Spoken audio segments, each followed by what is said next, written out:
folks, it's Jeff here.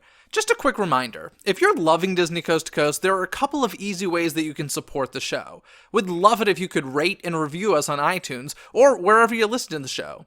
This is a simple way to help other Disney fans find us. Also, go ahead and share your favorite episodes on social media and be sure to tag us. You can find all of our social media information at DisneyCoastToCoast.com. And finally, I just want to say thank you to all of you who listen every week. Your support is very appreciated, and we love that you're enjoying our Disney geekiness. Now on with the show. Is your magic meter running low? Well, we've got a cure for you. Welcome to Disney Coast to Coast.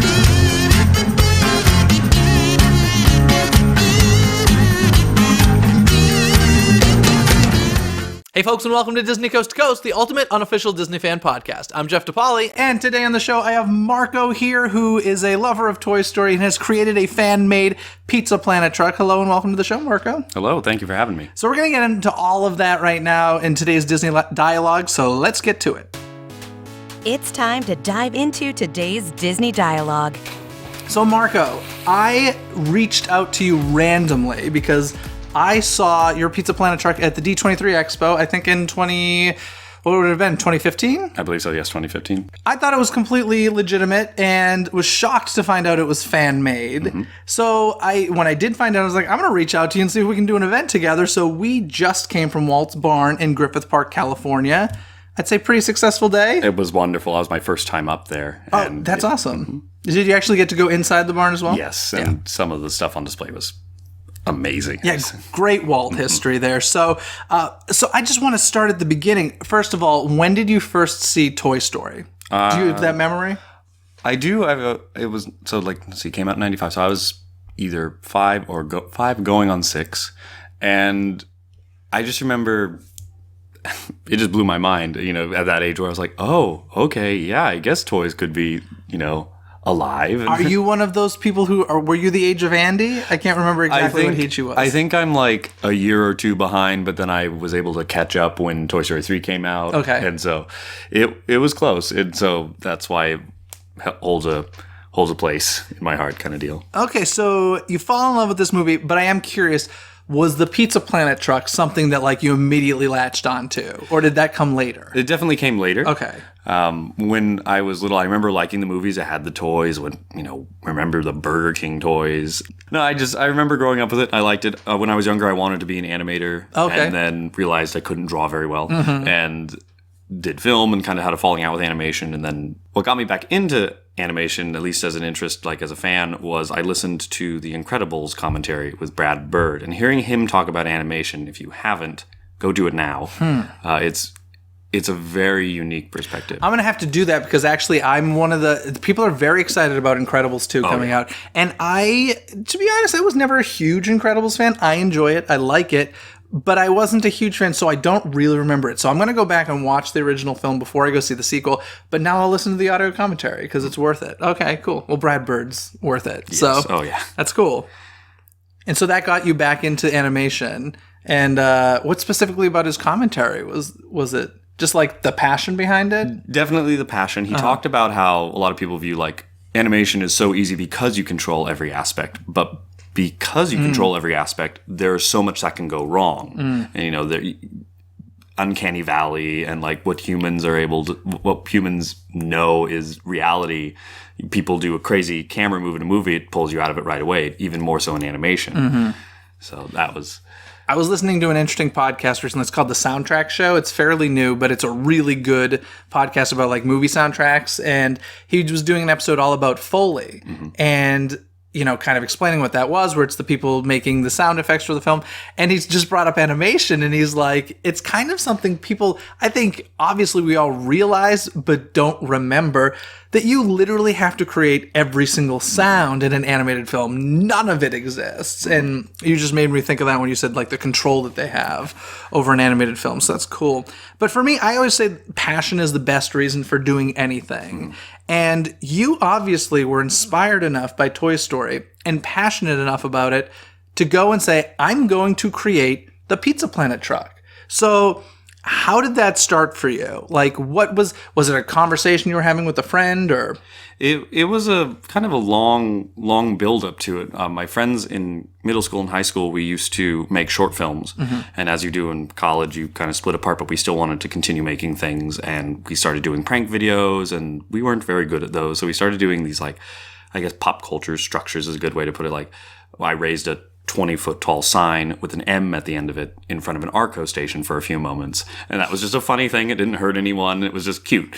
And then we did a wooden Totoro that we put in an art gallery. And the art gallery was like, we want, like more people came in for this than usual. So like whatever you have next, it was around Christmas time. So we made the Peanuts booth. Oh, okay. Very cool. And after that, we're like, okay, we can't keep making wooden structures.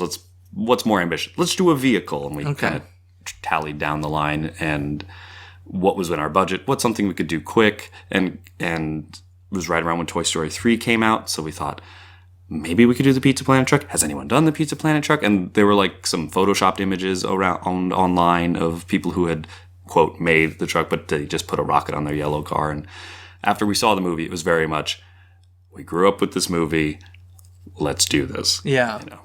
And so it's not like you owned a similar vehicle. It was like, I'm just going to dress my vehicle. You went out, purchased a vehicle specifically for this reason.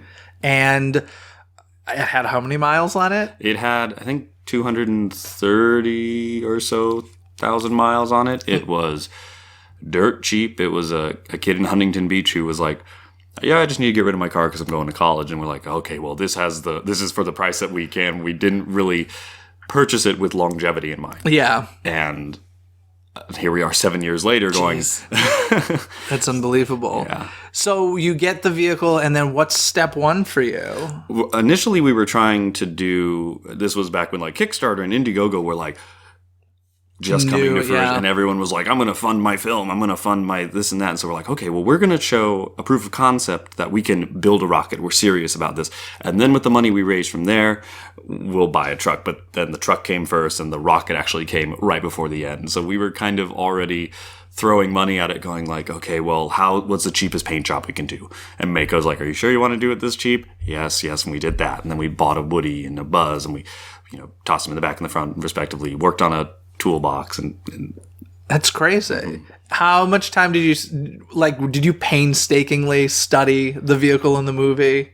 We watched the movie a couple times, and then we were able to find there were a couple of really good screen cap sites, and they had like HD screen caps. And what was really neat at the beginning is there were a lot of things that we were like, okay, we're going to make ourselves. Like one of my friends is a graphic designer, another one, is really great at mechanical engineering and that kind of stuff. But we ended up encountering the first stickers that we had were sent to us from a guy in Colorado. And then the Mega Gulp cup that's still in the truck was sent to us from a guy in Japan who makes a lot of neat replicas. And so it turned into this it was an international little project. And so that's crazy. So it seems like you're mostly the one in charge of this, yes? Or you mentioned these other friends that you worked with, but you seem to be the face of the Pizza Planet truck. I would say like the ringleader, Captain Cousteau, Danny Ocean kind of deal. Okay.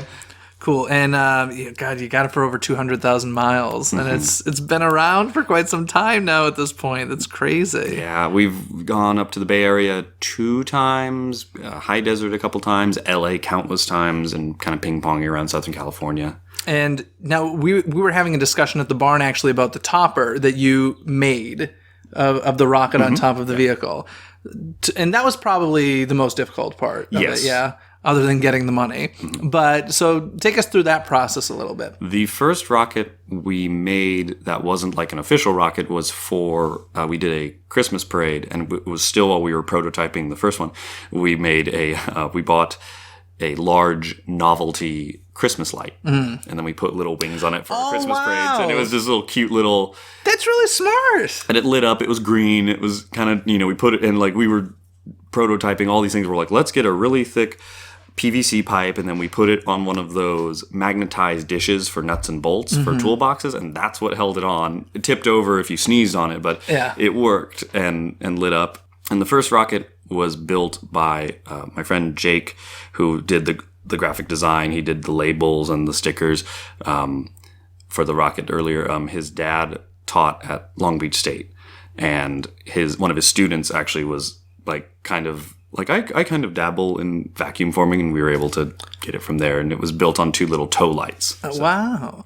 Now, we were actually having a conversation because I said to you that what you have now is an opaque rocket that goes on top of your vehicle. And I said, hey, does the original light up from within? Right. And because, of course, listen, you have a budget, you got to stick to it. But you had a really interesting story about that, how you wanted it to light up from within. That's why our first one, we really kind of like shot ourselves in the foot by wanting to do, cheap, fast, or accurate. And having it light up was one of the things that we were very adamant on. And until we went up to Pixar and we were able to meet with some people, and they pointed out that if you watch the movie and you pause it, there wasn't like a proper simulation for lit up from the inside, so they did a lot of camera tricks, and it's lit up from the bottom as if there was like a little bar light underneath it. So we're like, oh well, if we had known that, we would. You're like, I could have saved so much time if I hadn't done that. And there was somebody from Pixar who mentioned that. I don't remember which animator it was, but they pointed out that they were like, look at it again, because they even talked about how if you look at the rocket, we were like, did you guys make a custom shape? And they're like, no, that's definitely a squashed sphere. That's just an ovoid or something. Yeah, and because this was their first feature, so they were, as much as you were making shortcuts to get this thing made, they were making shortcuts to get that film made on a much bigger budget, of course. But still, it's funny. I went back and saw Toy Story recently for the first time in a long time. And I was like, oh yeah, you can definitely tell that this was like an older animation style. And it looks great. It's like amazing that it's like 20, what are we, 20? Oh, it's old. And it's like, it's just now you're starting to go, yeah, I guess it's a little old. Well, what's so interesting is that we still see these characters constantly at Disney parks and such. And so I feel like we think we know what it is, but when you go... Actually, I think there was I remember seeing a documentary about them when they started digitizing Yoda for the Star Wars films. And they would go back and basically take scenes from Empire Strikes Back and recreate them in the computer. But they would... Because they wanted it to be as close to Yoda as possible. But they would animate it in a way of what people think they remember, as opposed to what it actually is. They're like, if we actually animate it to what it is, it doesn't look as good as your memory remembers it. So that's kind of interesting. So I think that's kind of what goes on with the Toy Story characters as well. But your truck has been a lot of places. It's been picking up recently too, with like Toy Story Land and that on the horizon. But yeah, we went to Pixar. That was...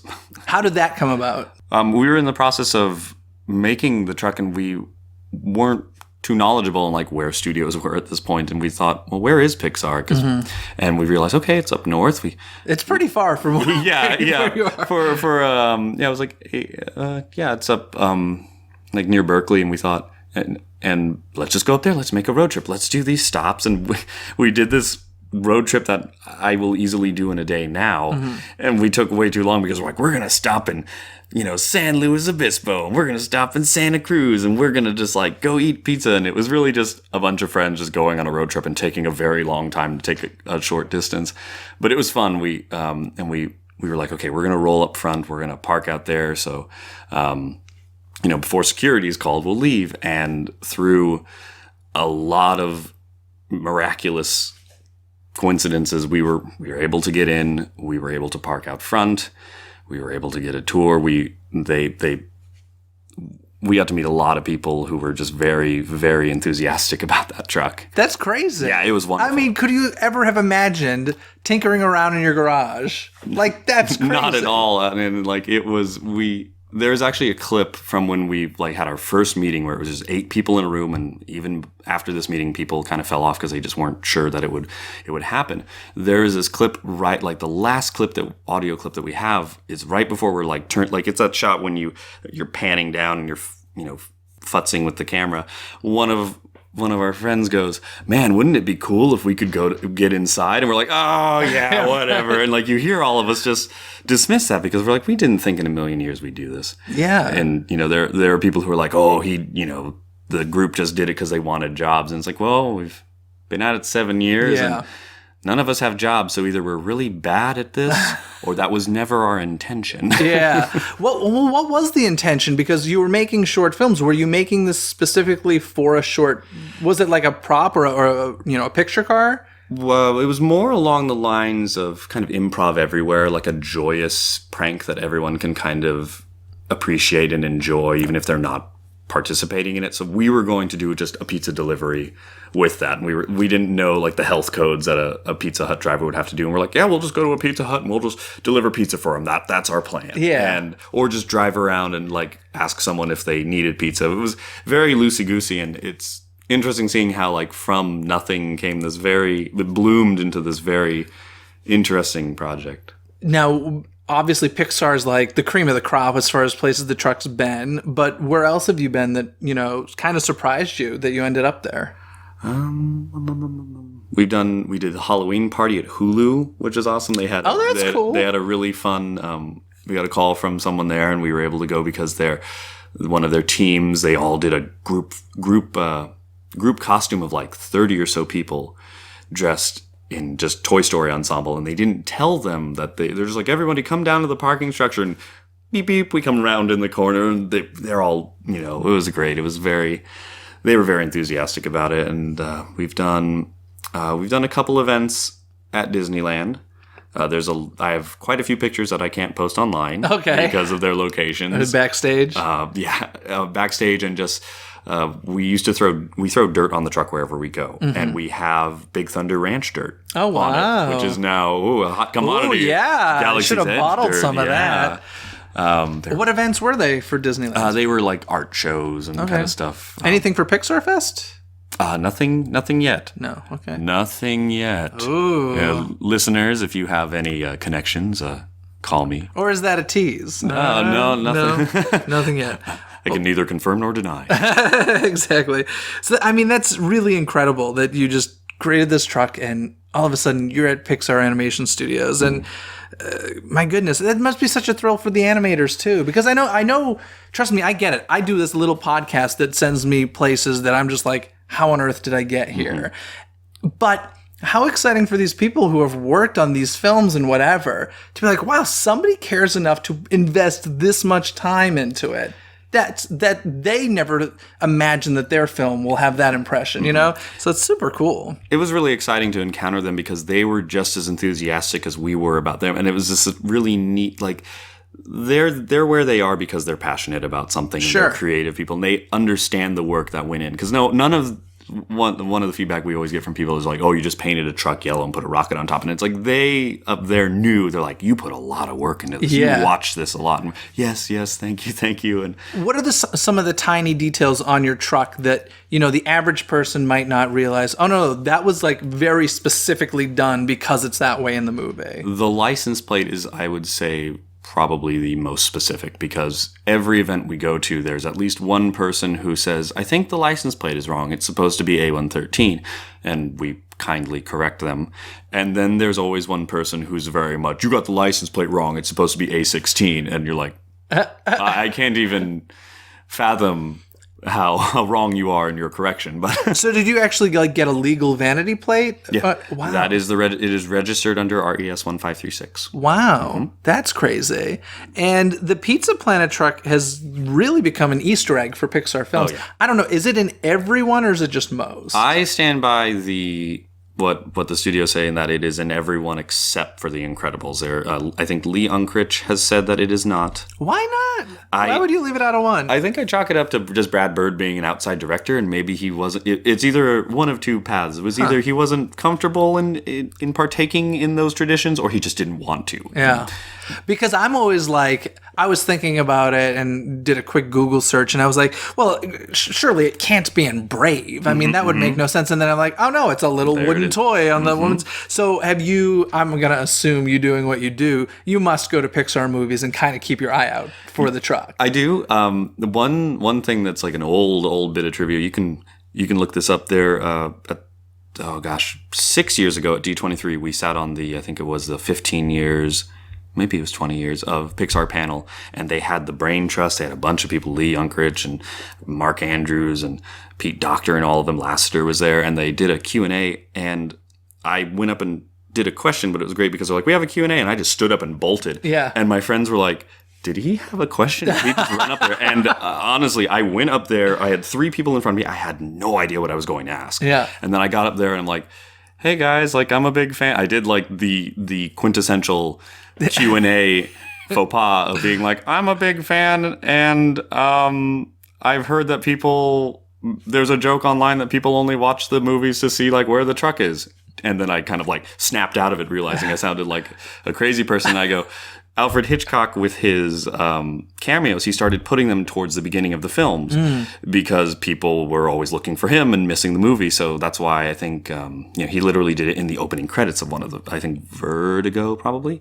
or no, North by Northwest. He was like first like minute of the film. He's in it. Yeah, I know Psycho. He's very early on, and yeah, I'd heard that as well. It was just too distracting. Right. And so I asked them, like, them being steeped in film, I'm like, did you ever think that like it's going to get to that trend? And they're like, no, we're never not going to put it in there. And more recently, I've noticed it's within the first 20 minutes. Interesting. In a lot of movies.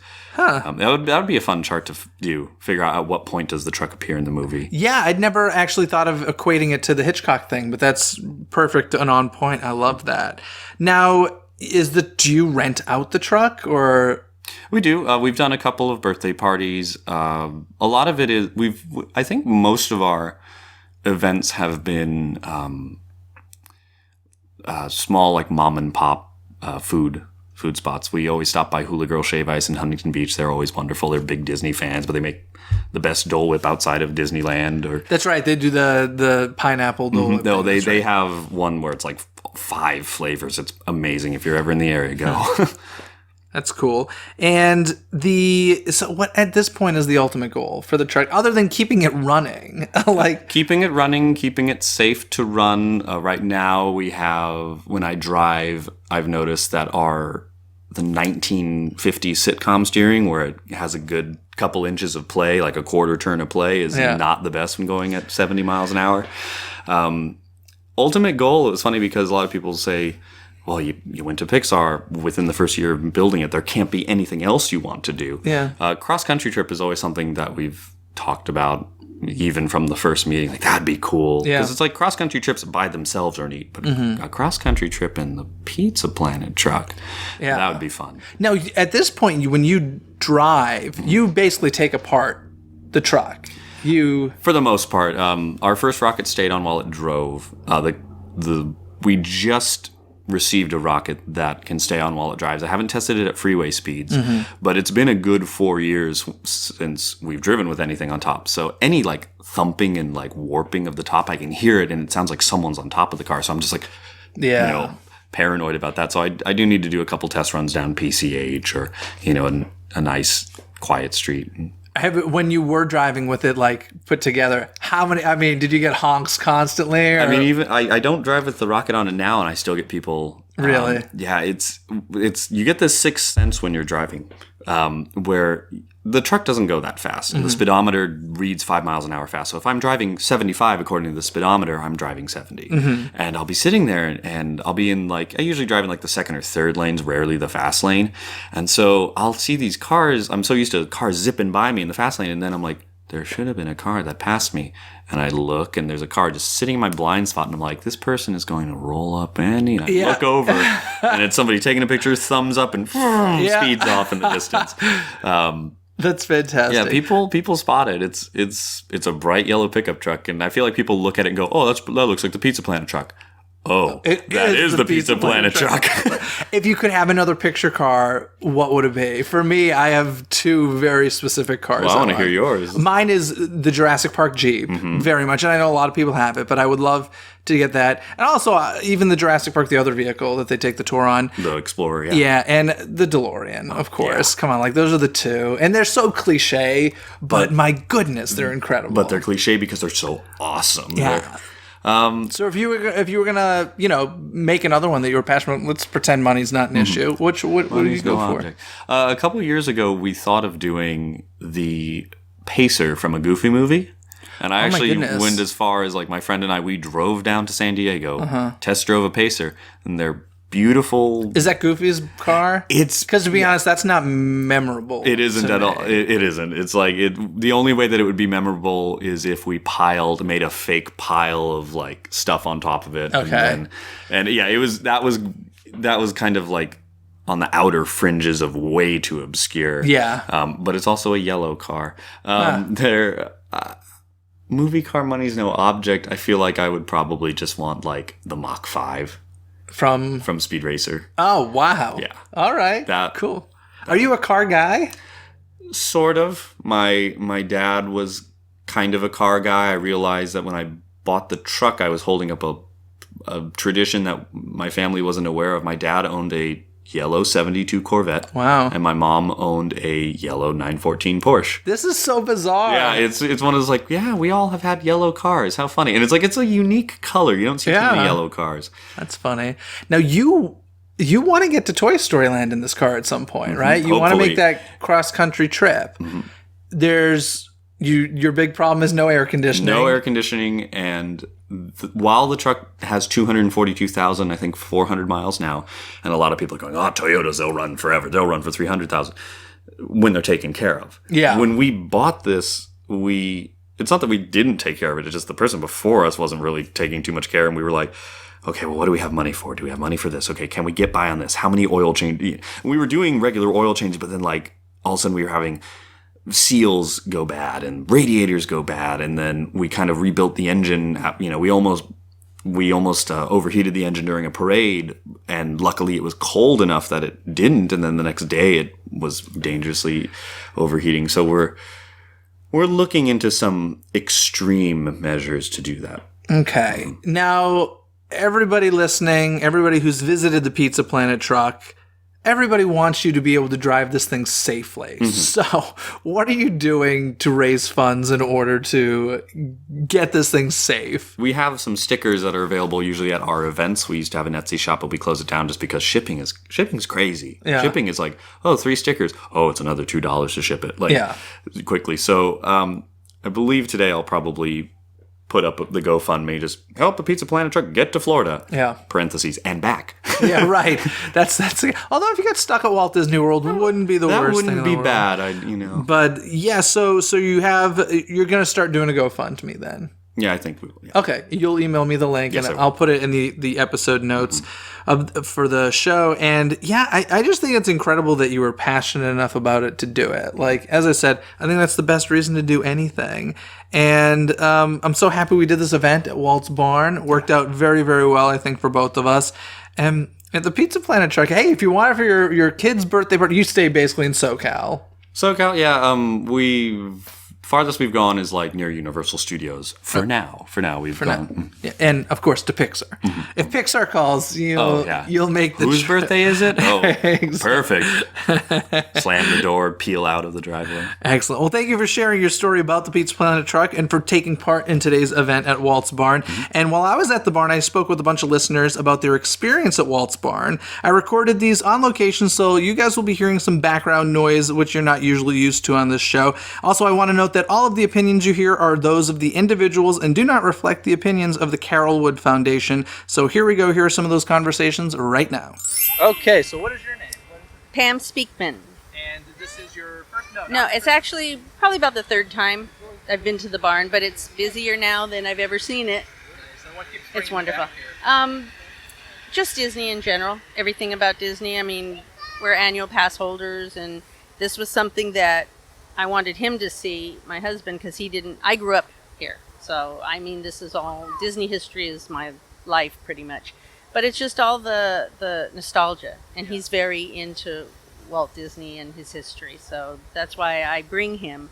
But it changes. So coming this time, there's so many different new things inside, and things have changed around. So. The mine train through Nature's Wonderland, oh my gosh. I stood there for I don't know how long because I remember riding it. And it was wonderful. And talking to the gentleman where the Santa Fe and Disneyland Railroad train is, I shared memories, he's about my age, about the park and when we used to ride the Santa Fe and Disneyland Railroad. Now it's just the Disneyland Railroad. And I shared with him when I saw Walt Disney. Oh, wow. Well, let's hear that story. I was 8 years old. We used to go every year for my birthday, and it was August of '66. It was actually, he passed away December of '66. So my brothers were older. They used to go off on their own. So we're waiting for the train, and I couldn't even see above the railing, but I'm like holding on, waiting for the train to come, and I saw my brothers on it, and they kept pointing. And I'm waving, and I'm thinking, why aren't they waving at me? Pointing backwards. So finally the train stops, and they announce for everybody to stay until they tell them to disembark. And sure enough, Walt Disney got off the back car, and I told my sister, there's Walt Disney. And he got off the train, and once he exited, then the rest of them got off. And my brother said, oh, we rode the train with Walt. I said, yeah, but we saw him. But I remember when he got off the train, my mom was standing behind us with my dad, and she leaned over to my dad, and she said, he doesn't look well. And I looked back at her, and I thought, that's an odd thing to say. So when she broke the news to us in December, a few months later, that he had passed away, I wasn't as shocked at 8 years old as I would have been. And I said, you knew he was sick? And she said, he just didn't look well to me. But to me, he was Walt Disney, so he looked great, That's an incredible story. Yeah, so at least I got to see him. And that was the only time I got to see him in the park, though. After all the years we went. But, yeah.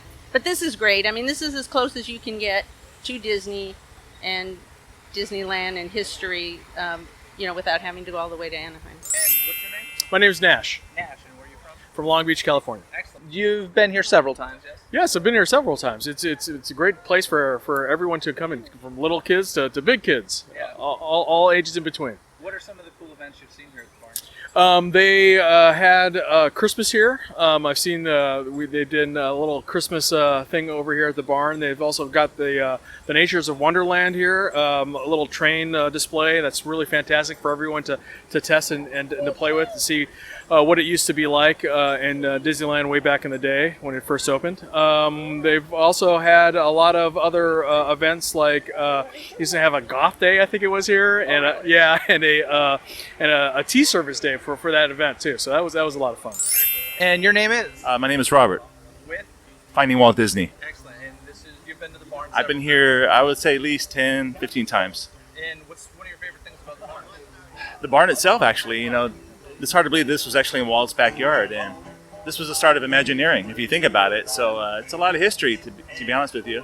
Yeah, I've been here quite a few times as well. They have some really cool products inside there. Have you been to Marceline already? I have been to Marceline. Yeah, 2015 I was there. Great. So what is Finding Walt Disney do? It's just a collection of pictures, people, things where Walt has been, his footprints, Disneyland, Marceline. It's a whole collection of different, what I think Walt was and who he was as a person. Is it a website or? No, it's just Instagram actually for now. And the username is just Finding Walt. It's just all one word, Finding Walt Disney. So it's pretty cool. It's a lot of fun. People really enjoy it. What's your name? I'm Krista. Krista, and you've been here once before. I've been here a couple of times. Most recently was in March for the Waltland tour with Bob Gurr. And what brings you back here? We wanted to show our grandson Walt's Barn, and the pizza truck was an attraction because our family loves pizza. Excellent. And our grandson's going to a model railroad camp this summer, so we thought get inspiration because part of their project is to do a layout. That's awesome. There's tons of railroad stuff here Oh at yes, Park. yes. It's great. He grew up going to Travel Town. Oh, awesome. So we're going to go back and take a photo of him now next to one of the big engines to see how he's grown, those then and now type photos. That's very cool. I do a travel and lifestyle blog that focuses on the theme parks of California, including Disney, and it's called Ladybug Blog. You can find me on Facebook and on my website, ladybugblog.com. And my trip to the Waltland tour actually got a post in March. So if you want to read about that, you can find that on the site. Awesome. Thank you. You're now live. We're now live. What's your name? My name is Spencer Lynn. Spencer, and you've come to the barn several times, yes? I've been here many a time. What keeps you bringing you back here? The magic of Disney trains. Really? Yeah, absolutely. Yeah. Do you have like a favorite thing to see here? Definitely the Combine is an amazing thing of Disneyland history.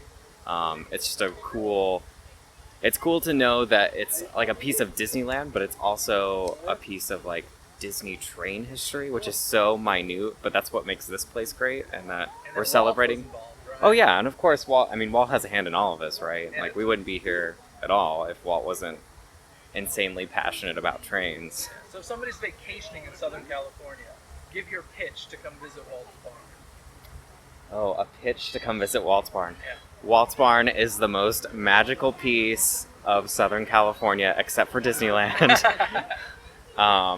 And an absolute must for any Disney nerd or any train nerd. So say your name. It's Philip Elke. Philip Elke, longtime listener to Disney Coast to Coast. Yes. First time visitor to Walt's Barn. Yes. And what did you think? It's pretty cool. Thanks for letting me know about this. This is like one of the hidden gems, truly. Free parking, free admission. You can't go wrong. It's true. Did you see anything inside the barn that specifically popped out to you? Well, definitely that. Is it just a retired attraction then? The mine train through Nature's Wonderland? That used to be in Frontierland at Wow. Disneyland, yeah. That's I huge. believe the area that Big Thunder Mountain's in right now used to be the mine train. Wow, I didn't even know about that. Yeah. I mean, you probably talked about it on your show. I maybe just didn't catch, Very little, actually, but yeah. It's Okay. Old attraction. Yeah, and I also actually wasn't sure what happened to Walt Disney's Carolwood estate ultimately.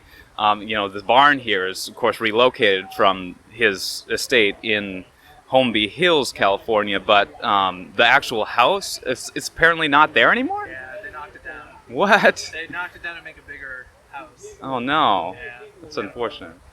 Well, yeah, thank goodness there's a barn here. You definitely do feel like the connection to the legacy.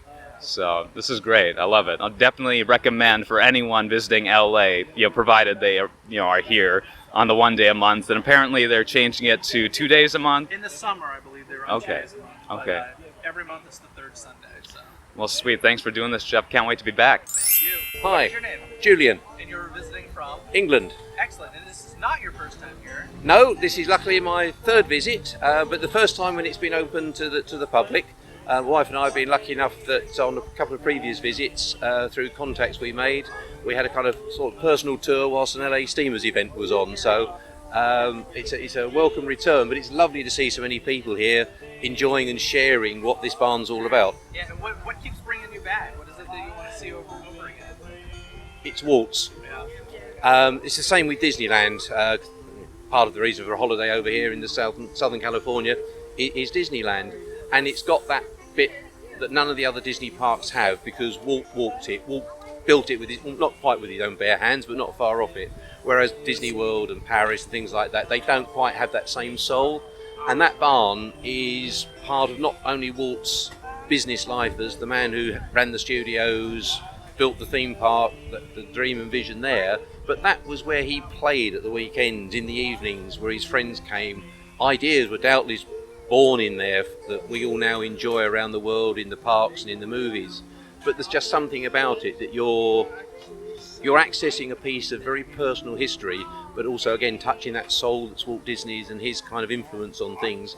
And just walking around, you think the guy just walked around in here like we all do at home doing our thing. That's where he did his thing, but he was lucky enough to have this lovely garden railway. Go ahead and state your name. Hello, I'm Nat Nielsen With Disnerland.com, DISNER land.com. And what do you guys do?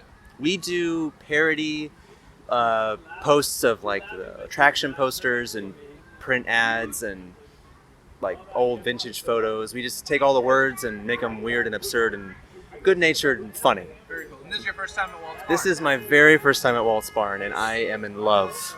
Yeah, what was the impression? What are some of your favorite things? Well, I mean, first it's like, like a lot of people here, I'm like lifelong Walt Disney fan in general. So just being able to be in a space and being around things that he touched and interacted with, and just, kind of, he did what he being around the things that he loved doing, like the train thing. It's nice. You feel that passion in there, and I like that it's strictly about the trains. You don't get a lot about that often. And to be around it, I really enjoyed it. Very cool. Yeah. Thanks for swinging by. No problem. And what's your name? Morgan Manji. Morgan, and this is your third time here, you said? Yep. And what keeps bringing you back to Walt's Barn? I brought my husband today because he's never been here today. And Any husband, what did you think? My husband, It was Ray. pretty neat. I need to go through it again to catch everything. This seems like a lot of really neat material. I love history. I love seeing the history, and you can run into other Disney people here, and you can hear their stories, which is also really neat. And the diorama is really interesting. I knew he would like that, and it's always fun coming here. What else would you do on your 18th anniversary? Did you spend your 18th anniversary here? Yeah. Are you going to go ride the carousel? Maybe, but we're definitely going to get on the train. Okay, awesome. Yeah. Yeah. Okay, what is your name? My name is Rick. Rick, and this is your first time at the barn, yes? It's actually probably about my fourth. Oh, okay. Cool. Yeah. So we've been lucky enough to be here for the 60th celebration. Bob Gurr was here. It's always a really cool place to come, though, because they're so knowledgeable. They give you so many great stories. We were over there by the combine train, and it's the car, and it's 15 minutes of stories about what's going on. So it's always cool to come and get that experience. And what keeps bringing you back? Little things like today, we're here for the Pizza Planet truck, and heard you guys were going to be here. We've been here for Bob Gurr. The first time came just to experience part of history. I mean, this is Walt's literal barn. This was his workshop, so that's always fun to be part of too. My name is Caleb Anonymous. Okay, and you are a volunteer here at the barn. I am. And how long have you been working? Almost 3 years. Cool. What keeps bringing you back here? Just all the different people that you see, just having people learn about the barn. It's also just fun to see different people's reactions, especially people seeing the model for the first time. It's just amazing, that look of wonder that they get. And there's a lot of like Disney folks who work for the company that swing by. So, like, Oh, yeah. What are some of your favorites that you've met? My favorite is probably Bob Gurr. He comes here almost every month, which is, it's unusual that today he's not here, but usually he's here. And just have lunch with him, he tells us stories. It's definitely a great learning experience too. So what is your name? My name is Hillary. Hillary, this is your first time at the barn. It is. And what did you think of it? I loved it. I live in Burbank, and I can't believe I didn't know this was here. It's like such a cool little nugget of Disney history that I didn't know about. Was there something inside in particular that really excited you? Oh, good question. I think, it's funny because I had heard something about this before, but the fact that Walt Disney scouted land where the Disney Animation Studio and ABC is now for Disneyland originally, and they're just I love that it said there wasn't enough room for all the ideas, like they had to find a bigger space. But that's so cool because that's a place I go by in the car all the time, and who knew that it had that kind of history? Who knew Walt Barn was in Burbank? Yeah, exactly. I did not know, so it's very cool. I'm happy I came. What's your name? My name's Nathan. And you came to the barn today because? Because we knew you guys were doing a live podcast today, and we wanted to check it out. And we're fans of Disney. And you've been here before, right? Yeah, we've been here before, but we always enjoy coming back.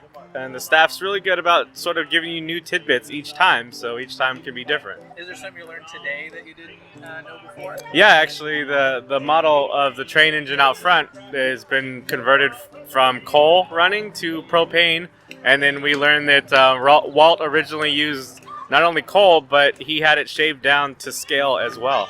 What is your name? Kira Foltz. Kara, welcome to the barn. This is not your first time. This is my second time. My first time was probably a few years ago. Okay, so what brings you back to the barn? Definitely the Pizza Planet truck. Of course. And today we're celebrating mine and my coworker's birthday. Awesome, happy birthday. Thank you. So we decided to come here first and then go over to Travel Museum and go out to dinner after. I think the last time I came here, I kind of walked through a little faster. So this time I noticed that all the workbenches were built by Walt Disney. So I took a picture of that, of course. I thought that was really cool. And then one of his first Imagineers cameras was in there. I'm not going to pretend like I know which camera it was. Maybe a Brownie, probably not. But that was pretty cool. And then they also have a new Fantasyland, like a miniature house thing. That was, yes, from the Storybook Land Canal. Yes, Yep. exactly. And that's like one of my favorite rides, so cute. So what is your name? Danny Moynihan. Denny, and you're performing at Walt's Barn most of the opening days? When I can, and I'm a volunteer here, so it's really just me trying to help make it a party. Okay, and you also work in Disneyland. Yeah, I've been around Anaheim for a long time. So you perform in what, Frontierland? Yeah, I was in Frontierland, and then parts of Frontierland are being renovated, and so that those venues have gone away. So things evolved. Okay, so you're not performing? Not in Frontierland at this time. That's great. Where are you performing? Well, I'm actually around the park, not in any one spot right now. Cool. So it's sort of like a quiet quiet period. So you're there performing, but then on your free time, you decide to come here and perform as well. So what brings you to Walt's Barn? Well, I just happen to love the history. I love the history and the legacy of Walt Disney, and I believe in the mission. You know, the overall goal. I'm a big part of that, and being there in Anaheim, when you have moments where you see people very much involved and engaged in the potential that's there, then it's hard not to appreciate the value. So I'm a big fan of what he accomplished there, and I just over the years get more and more interested in the stories, and it's great to be here. That barn is, we were just saying to some kids there, that was his laughing place, where Walt Disney spent his free time, and if he was wanted to play with some toys or try some invention out or whatever, that's where he would do it. So it's pretty special, and a lot of people don't know in LA that it's been preserved. So Hope you guys enjoyed those audio clips from Walt's Barn, but that means it's trivia time! All right, sir, would you like to hit me with a question first, Marco, or shall I hit you? I will go with that. The license plate of the truck. Oy, we were just talking about this. I'm going to fail. The license plate is RES 1536, which RES 1536. All right. Refers to the render resolution of Toy Story. And it is across the board on all of the merch as RES 1536, except for the Lego set. What is the license plate on that Lego set? Oh, wow. Wow. Ugh. Was it a... It's not... Was it like a legal reason that they had to change it? I'm not sure. It's what I'll say is it's not too far off, but... So it's RES 1536, and it was changed to... So maybe it was like a clerical error. Is it like REV 1536? It was RES 1538. Was it just a mistake? I think it was either someone hit the wrong digit or maybe had really curly sixes. That is unbelievable. Yeah, it's. I'm not sure. I can't imagine that it would be a copyright thing, because then we'd have someone coming after us. Well, I know that Lego's really crazy when it comes to like copyright and stuff. So I was thinking maybe it had something to do with like them wanting to change it and making it something related to them. That'd be. But I don't know. If you have anybody who works at Lego, please contact the Disney Coast to Coast podcast. Do you know the plural of Lego? Lego. Yes. I have a friend who is very, very particular about that. Lego, Lucasfilm, and Infinity War are his three biggest pet peeves when it comes to pluralization. Mine is when people call Walt Disney World Disney World. I'm adamant that people call it Walt Disney World, and I've gone into it a bunch on this show before. But what's your opinion on referring to any park as Disney? I'm going to Disney. Well, I get it, but it's wrong. I understand where that's for people who just don't know what they're talking about. Like, nobody listening to this show is saying I'm going to Disney. I always find it funny when people are checking in at Walt Disney World and they're like, hey, we want to go to Disney World tomorrow. Where do we catch the bus for that or something? And the people go, well, you're at Walt Disney World. I think what you mean is you want to go to the Magic Kingdom. And so that's always funny to me. And I get it. But for me, it's just all about Walt's legacy and appreciating the man. So, but that's an interesting thing. Now, you were saying earlier, people always try and get you on the license plate because they think it's the room number from Cal Arts. That's actually Andy's mom's car, right? It's Andy's mom's car, and I think it is the license plate on the moving truck in the first film, too. Oh, okay. It's in like 2 spots. So it's like 2 different cars have the same license plate? Mail fraud, or who knows what they could be doing. That's interesting. Now I want to check it because I feel like someone's going to be like, no, he's wrong. Let me double check. The moving truck? Yeah. Let's see. Well, while you look that up, I'm going to ask you a trivia question. Okay. And I find this one very interesting. As I mentioned, I watched Toy Story recently for the first time in a long time. And everybody knows that Andy writes his names on the feet of his toys. Oh, no. And so, of course, Woody has Andy written on the bottom of his foot, as well as Buzz Lightyear has the same.